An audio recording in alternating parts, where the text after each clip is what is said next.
இயேசுவில் எனது அன்பிற்குரியவர்களே, உங்களுக்கு என்னுடைய இதயம் கனிந்த வாழ்த்துக்கள். வணக்கம். இன்றைய நற்செய்தி பகுதி லூக்கா நற்செய்தி 12வது அதிகாரம் 13 - 21. ஒருவனுக்கு செல்வத்தினால் வாழ்வு வந்து விடாது, ஆகையினால் பேராசை கொள்ள வேண்டாம் என்று நமக்கு ஆண்டவர் கற்பிக்கிற பகுதி இன்றைய நற்செய்தி பகுதி.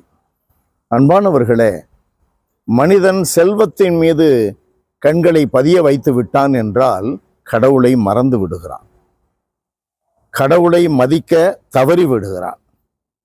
கடவுள் சொல்லுகின்றவைகளை கேட்க அவன் செவிகள் தயாராக இல்லை.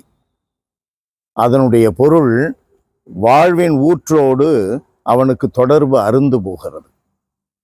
ஆகையினால் இயேசு சொல்லிக் கொடுக்கிற பாடம் என்ன?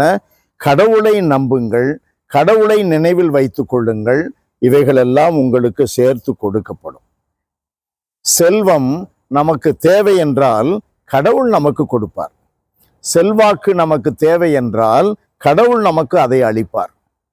நமக்கு உடல் சுகம் வேண்டும், நமக்கு உள்ளத்தில் மகிழ்வும் அமைதியும் வேண்டும் என்றால் அதை கடவுள் நமக்கு தருவார்.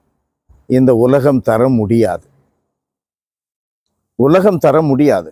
இயேசு சொல்லுகிற ஒரு வார்த்தையை நாம் நினைவில் வைக்க வேண்டும்.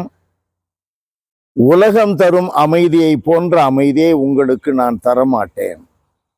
உலகம் தரும் அமைதி எதில் இருக்கிறது? அது நிரந்தரமற்றதாய் இருக்கிறது. செல்வத்தினால் வருகிறது, செல்வாக்கினால் வருகிறது, படைபலத்தினால் வருகிறது, இந்த உலக இன்பத்தினால் வருகிறது. வந்த சுவடு தெரியாமல் உடனடியாக மறைந்துவிடும்.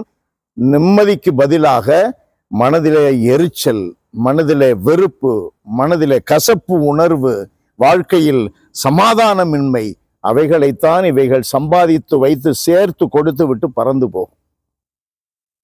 ஆனால் ஆண்டவர் நம்புகின்றவன் எப்பொழுதும் அமைதியாக இருக்கிறான், மகிழ்ச்சியாக இருக்கிறான், நிம்மதியில் இருக்கிறான்.